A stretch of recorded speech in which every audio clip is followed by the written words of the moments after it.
inside your head. You know, one that's super quick and impulsive, and another that's slow, deliberate, and careful. Well, you're not just imagining things. According to the Nobel laureate Daniel Kahneman, you're actually spot on. Today, we're going to dive into his incredible work on the two competing agents that are constantly running the show inside your mind. All right, to get us started, let me throw a little puzzle your way. A bat and a ball cost $1.10 total. The bat costs exactly $1 more than the ball. So, how much does the ball cost? Go with your gut here. What's the very first number that just popped into your head? If you thought 10 cents, hey, don't feel bad. You're in some very smart company. In fact, more than half the students at places like Harvard, MIT, and Princeton gave that exact same answer.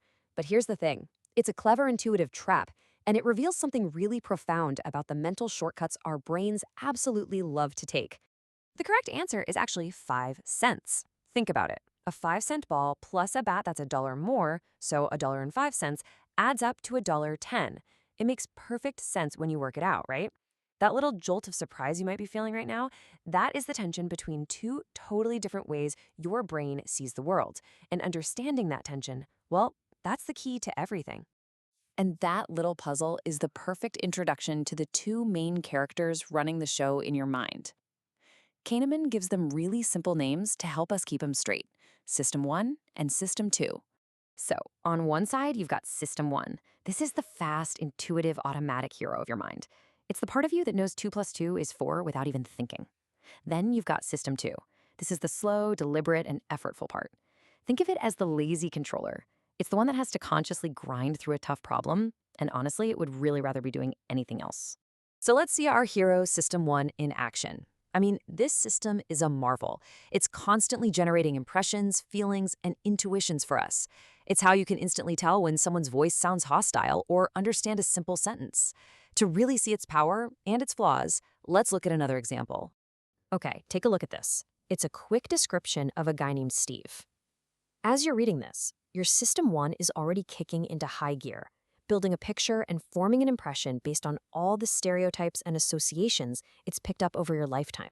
So, what do you think? Is he a librarian or a farmer? I bet an answer just popped right into your head, didn't it? For pretty much everyone, System 1 just screams librarian. The description fits the stereotype so perfectly. It's a nice, coherent, satisfying story. But System 1 has a huge weakness. It completely ignores statistics. The plain fact is, there are way more male farmers than male librarians in the United States, like more than 20 for every one. So just based on the numbers, it's almost certain that more meek and tidy souls are out there on tractors than behind library desks. Our System 1 got totally fooled because it loves a good story way more than it loves cold, hard facts. So that's a classic example of where our fast thinking gets us into trouble. To avoid these kinds of traps, we need to wake up our other system. System 2 is that lazy controller, the part of our brain that only really gets involved when things get difficult and require some serious mental energy. Now, don't worry, you don't have to solve it, but just look at this problem for a second. Can you feel that? That mental clench, the slight tensing of your muscles, your brain kind of groaning as it gets ready to do some real work? That feeling right there, that's your System 2 waking up and getting down to business. And that, as Kahneman would say, is slow thinking. It's the kind of conscious, step-by-step process that System 1 just can't do. It's incredibly powerful, but again, it's lazy. It always wants to take the path of least resistance, which is why, most of the time, it just trusts the quick, easy answers that System 1 feeds it. So what happens when these two systems are in a head-to-head conflict? When your fast, automatic intuition tells you one thing, but your slow, logical brain knows something else? Well, this is where the real drama inside our heads begins. Take a look at this famous illusion. Your System 1 is not confused at all. It sees the bottom line as clearly, obviously longer than the top one. It's not a suggestion. It's a fact, as far as your automatic perception is concerned. End of story. Ah, but wait. Your conscious, effortful System 2 has a crucial piece of inside information. Maybe you've seen this trick before, or maybe you're just skeptical enough to know something's up. Your System 2 can hold a belief that directly contradicts what your eyes are telling you. Because the lines are identical in length, you could pull out a ruler, you can measure them, your System 2 can know they're equal. And yet, You can't stop your System 1 from seeing the bottom line as longer. System 1 is automatic. You just can't turn it off. And that is both its incredible power and its incredible peril. Okay, so if this automatic system 1 is so powerful, if it's running so much of the show, what's pulling its strings? Well, it turns out it's incredibly sensitive to subtle triggers in our environment, a concept that psychologists call priming. Check out this fascinating experiment.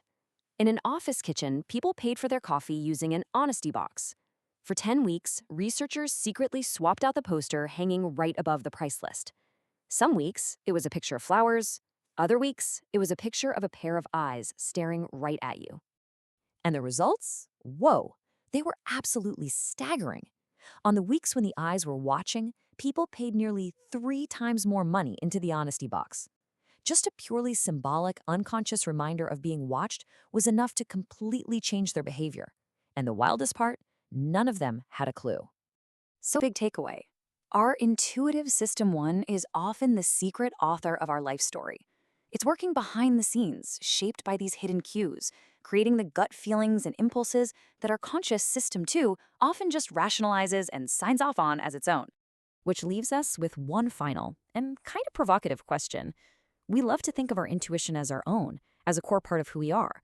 But if it's so easily influenced by a picture of eyes on a wall or by the way a simple math problem is framed, then who or what is really writing its script?